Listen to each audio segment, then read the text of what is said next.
2008, you were the biggest airline in the country, And this having is- a 27% market share, Yes. right? What went wrong? If things were right, your marketing was working, you had everything right. In fact, before even you answer that, I want to go to, which is often talked about, is your training of cabin crew. What was the idea behind that? You selected certain people based on how they look or how they're going to be presented. Yeah, but I mean, at the end of the day, you have very good-looking ladies who sadly can't speak very well. Now, what is one of the key attributes of a cabin crew? Communication. I mean, you may look good, but if you can't communicate with the passenger, that doesn't serve the purpose. The kind of service standards that I set for the airline. And my service standards were unique. They included, in business class, the air hostesses cleaning the reading glasses and spectacles of our customers. We call them guests, right? So there were little things that made a vast difference in the customer experience. Tell me three more things. This is one. Okay. Secondly, the food was second to none, right? I mean, the quality of the seats themselves, the recline and all the rest of it, what they call the seat pitch, it was second to none. So there were so many little attributes. We called customers not passengers but guests. Many airlines have copied us since. But there were the little things that made a difference. I was very focused on the service delivery excellence of Kingfisher. You can go further because you don't know this, you can't ask me the question. Yeah. So let me tell you. Yeah. In the first 1 year, the airport manager at every single airport in India had to send me on my personal mobile and SMS with the flight number, the scheduled time of departure, and the actual departure time. So every night before I went to bed, which was rather late, I used to look at my phone, every single flight of Kingfisher of that day. I used to monitor personally the on-time performance. You were so detailed focused. You were so... Because the service industry and the airline industry requires focus, requires detailed focus. So agreed. Then it worked in your favor till 2008. What happened then? Simple. You've ever heard of Lehman Brothers? Yeah. You ever heard of the global financial crisis? Right? Did it not impact India? Of course it did. The whole aviation sector was... Forget aviation. Every sector. Every sector was, yeah. You The saw money what stopped. did It got dry. to the value of the Indian rupee. So I went to Shri Pranab Mukherjee, then Finance Minister of India. Having grown up in Calcutta, I speak fairly decent Bengali. And I said, Pranab da, আমার problem আছে Kingfisher Airlines কে downsize করতে হবে, which means I have to downsize this airline. I have to cut the number of aircraft. I have to lay off employees, right? Because I can't afford to operate under these depressed economic circumstances. He said, no. At this time, connectivity is important. Yeah. The jobs and employment are important, particularly because, typically in an airline, they're not blue-collar workers. Huh? They're not like workmen. Yeah. The boys and girls who work in an airline can't be classified as blue-collar. And he said, I don't want them to lose their jobs. So you continue, banks will support you. That is how it all started. I was told not to downsize Kingfisher at that time. And yes, the banks did support. All right. Now, what happened then? Well, you tell me the narrative. I'll tell you the truth. You tell me the narrative. Then there was a consortium formed of 17 banks, and the loan was given to you via SBI, right? Was that the first, or IDBI was first? See, this is where people are not aware. I acquired Air Deccan, which everybody says was a big mistake. Yeah. Right? In $137 million or something like that. Everybody says you overpaid for it. In the world of business, there's something known as consolidation, industry consolidation. There is something known as eliminate the disruptor. Okay. Air Deccan was famous for advertising and promoting 1 rupee tickets. Yeah. Clearly, you could never ever sustain any airline business selling tickets for 1 rupee. Right? Okay, it was a bait. But that set certain price expectations in the mindset of the customers. Yeah. And affected not only Deccan, which was losing money, but the industry as a whole, of which Kingfisher was also a part. Right? So, at that time, we looked at it. Air Deccan was also Bangalore-based. It had the same Airbus aircraft. It had the same trained pilots as Kingfisher. So there was a lot of engineering compatibility. Plus scale and size with the merger of Kingfisher and Deccan. Eliminate the disruptor and consolidate the industry and Kingfisher Airlines. That was the logic of buying Deccan. Not this much touted logic of I was desperate to fly overseas. I needed to get past that 5-year hurdle. Yeah. Complete nonsense. Now, why should I shout from the rooftops trying to clarify this? But if you talk to anybody about elimination of a disruptor and consolidation of industry, it'll start and commonality of equipment, it'll start making business sense. But if your philosophy was to make a premium airline, why would you buy something which stands for low cost carrier, which stands for something cheap, which stands for 1 rupee ticket? Because the customers would be completely different. The only obvious sense which anybody could make it out from it was, if you are going for a different vision, you are probably going out because the 5-year window which you wanted to bounce, right? Probably, of course. Like that was the logic. Like to clarify, to tell people who don't know about it, the logic that people talk about is, if an Indian airline wanted to fly overseas, they should have operated in India for at least 5 years before getting the license to operate air. Yes. Correct. And you didn't have that. Yes. And that's why you bought Air Deccan, so that you could start flying overseas. And you paid an absurd amount of price for it. That's what people say. So who are the people that you're quoting? Everybody, like all the things that I've read, all the media. Like media, right? Yeah, like the legacy media, right? The legacy media, the people who are responsible for giving us the information. I mean, that's what, as a citizen, that's where I get my information from. Correct. And at least from the ones who I really respect. So I don't think anybody at UB Group was that dumb, with a lack of business understanding, to buy an airline, an operating airline, just to be able to fly overseas. I'm telling you, the logic was consolidation of the industry, given the commonality of equipment.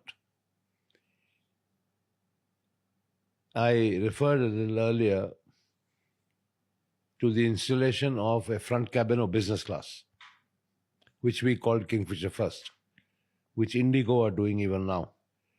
There are certain routes in India that demand, right, a front cabin, where there are people who will only fly business class. Fair. But the bulk of India, people want a single class product. Deccan fitted that bill fantastically, right? We opened up more routes than had ever been opened before or available for air connectivity. That was one of the biggest contributions we made to the Indian aviation sector and economy, right? Deccan also played a part in that.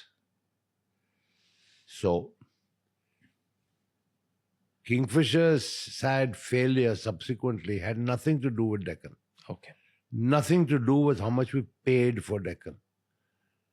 Right? Got it. Those were a totally separate set of reasons. Right? But business reasons. Here's the question. So I get the idea that you wanted to service more routes. You wanted to consolidate. That was a business decision. You saw that, hey, I want to build a premium airline, but there's a bulk of India who cares about the price. And you wanted to contribute to make sure that I want to make sure that India gets to fly anywhere and everywhere through the price point which Air Deccan provides. And if I could be the one to consolidate it and I could be the one to actually eliminate the disruptor, I should do it. Business decision. Brilliant. Do you think then the wrong decision was to rebrand it to Kingfisher Red? No, because you can't start operating one Deccan and one Kingfisher. So we just called it Kingfisher Red. I mean, rebranding is common in the world. Take Coca-Cola, right? There's Coke, there's Coke Zero, there's Diet Coke. There's all Coke, right? So a multi-brand strategy is no rocket science. Yeah. But then the philosophy of Air Deccan was low cost. And in Kingfisher Red, so Kingfisher stood for premium, Kingfisher Red stood for low cost.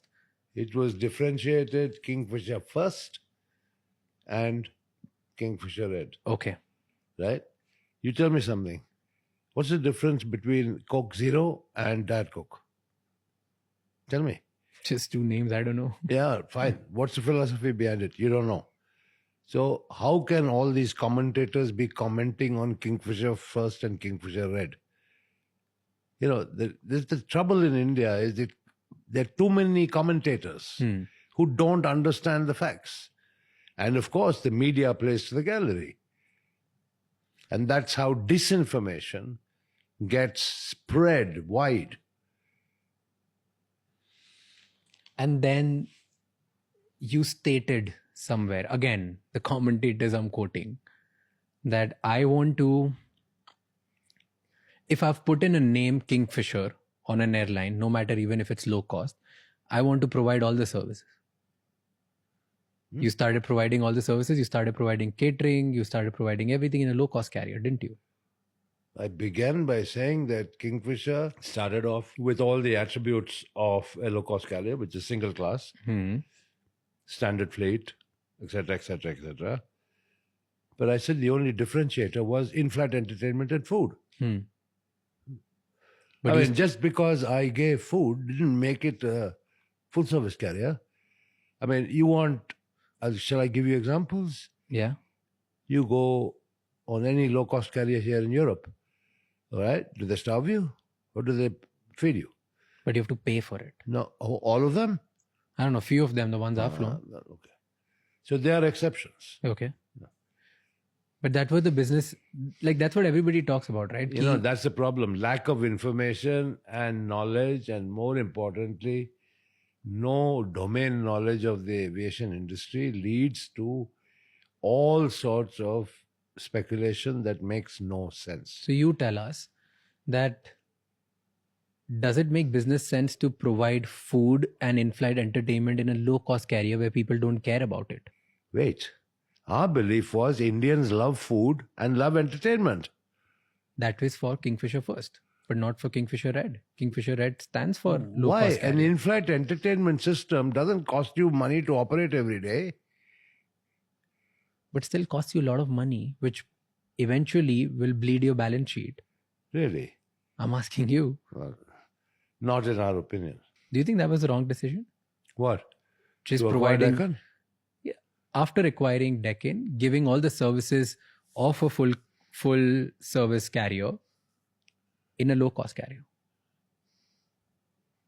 The full service carrier part of it was very distinct from the so-called low cost carrier. At the end of the day, however you may refer to these business models, it's all about the price your customers are willing to pay and whether you can fill your planes. Simple. So all models are academic and theoretical that really are irrelevant. But your critiques say that you were competing against other low-cost carriers. Like at that time, was it? I think Indigo started at that time. Oh, okay. And Spice started at that time. No. I think Spice was there on and off. Yeah. But okay, so more off than on. So you were competing with low-cost carriers with their pricing, but you were providing something extra. And that's why your business model was bleeding more money than them. And you expected that this will turn into loyal customers. But the moment you increase price, people would not fly your flights. Was it true? That's what the critics say. They are all aviation experts. I have nothing to say. So where was the problem? Then if this was not the problem, then what happened? The problem was the government. The problem was fairly and squarely the government. And they made a lot of political hay out of this when I used to write to Prime Minister Manmohan Singh, when I used to write to the civil aviation ministers, ministers of finance. The cost of crude, international crude, went to $140 a barrel. The price of aviation turbine fuel in India was directly related to the cost of international crude oil. So you can see that from an average of about $60 a barrel, crude oil went to $140 a barrel, with the resultant and equivalent increase in the price of aviation turbine fuel. The state governments levied an ad valorem sales tax on aviation turbine fuel. So you can yourself now begin to imagine the financial impact on the airline operating, where fuel costs are the single largest component of cost. So I pleaded.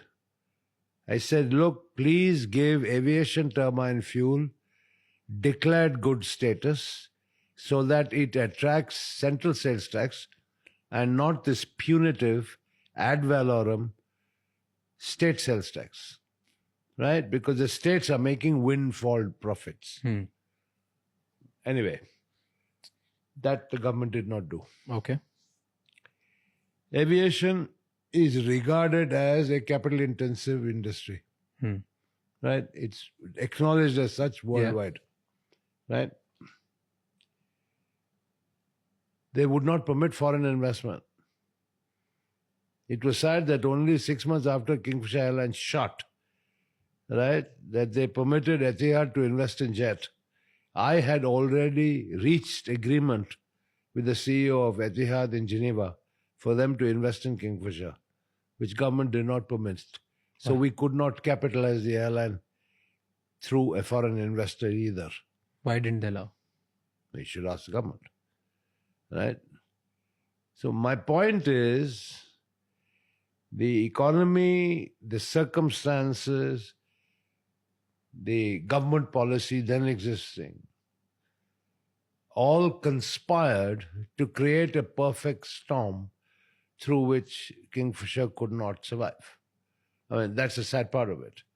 If you talk about Kingfisher, the concept, and UB Group's diversification into aviation, I'll answer it in one sentence. The two biggest orders for aircraft in the world today are Air India and Indigo, both Indian carriers. The fastest growing aviation market in the world today is India. Now, if you yourself acknowledge that in 2008, Kingfisher was the largest airline with a 27% market share, had events not conspired against us, right? You can imagine where Kingfisher could potentially have been today. Hmm. But sadly, not all businesses work out. Sometimes you win, sometimes you lose. Thank you so much ये clip and तक देखने के लिए. अगर आपको और भी ऐसी क्लिप्स देखनी है तो राज शमानी क्लिप्स चैनल को सब्सक्राइब कर लीजिए.